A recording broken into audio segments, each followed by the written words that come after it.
Okay, as we all know, 0 factorial is equal to 1.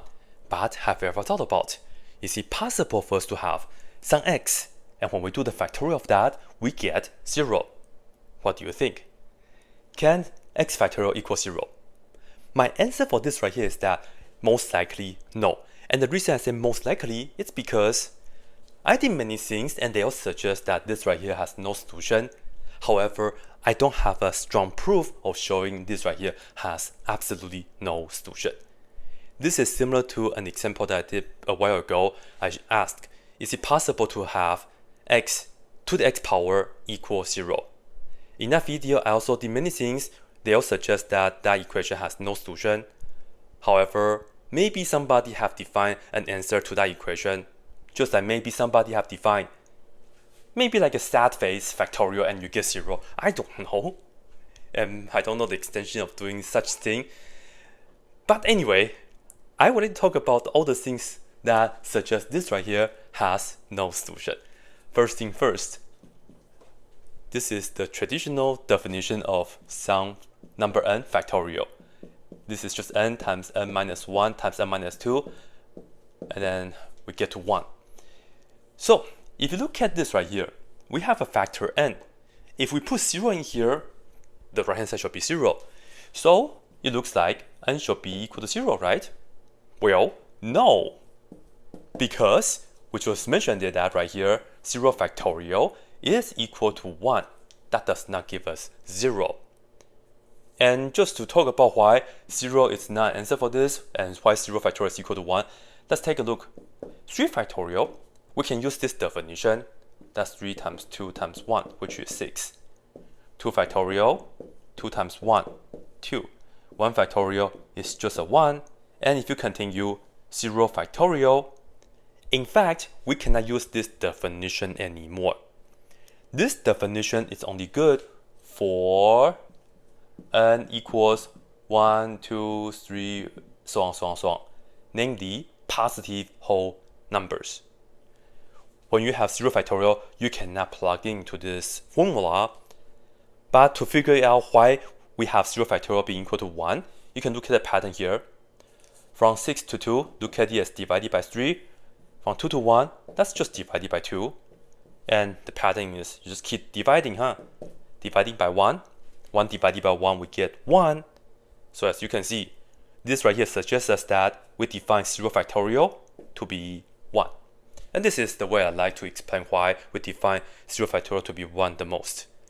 Because in fact, we can continue and we can talk about if you have negative 1 factorial, the next thing that you will do is you divide it by 0.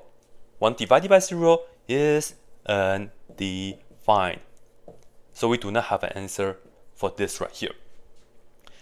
But anyways, I know there are different reasons why 0 factorial should be defined as 1. This is just the one I like the most.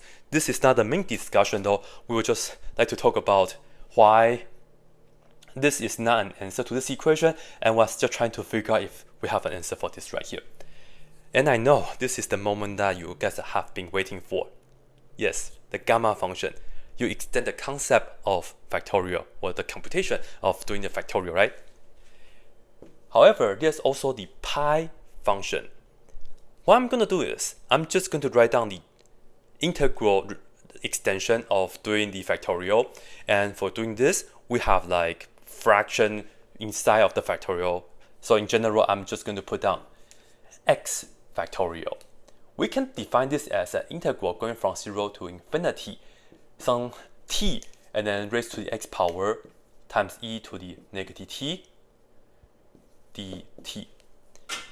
And if you use the capital pi function, this is precisely capital pi of x. And if you use the gamma function, this is gamma of x plus 1. Let me see if this is right. I think so, yeah. I think this is right. Because the gamma function, they have the x minus 1 here, so yeah. All right.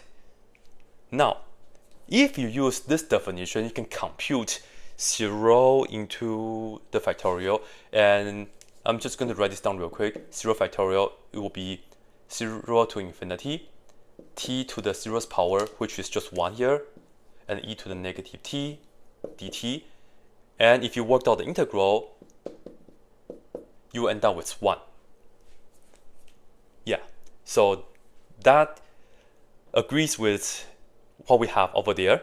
Okay, and if you do like 5 factorial, you can also get like 120, all that stuff. But now the question becomes, is it possible for us to have the integral going from 0 to infinity, t to the x power, e to the negative t dt? We want to end up with 0. With this definition, you can plug in x is equal to 1/2, even x equals negative 3/2, and so on. And are we going to plug in negative infinity? But no, don't say x is equal to negative infinity. Don't do that, because that is not a number. Maybe negative infinity is the answer that people define it. Who knows? I have no idea. Here's the graph of this thing right here, okay? Well, I'm just going to show you a picture right here. Yes, you can see that the graph does not cross the x-axis. So can we just use the graph to show that and to argue that this equation has no solution? Not really. Not really. So I would like to say, can't use a graph. Cannot use a graph. Here is the reason why. Because if today I ask you, x squared plus 1 equals 0, does it have an answer?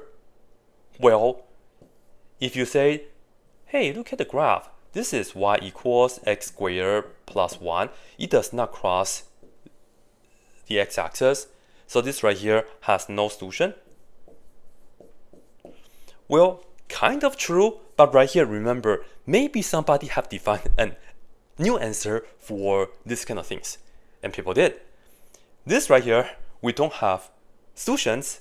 I can only say no solution in the real numbers, but we can really say x is equal to plus or minus the imaginary unit I, right? The imaginary unit I, they are defined to be the answer for this equation here.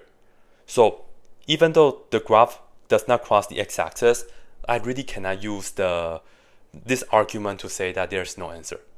Again, maybe there's somebody have defined an answer for this right here. Maybe like a sad face factorial, and they define that to be 0. Good if they did. But I would like to know what we can do afterward. I think that's the main thing. Yeah.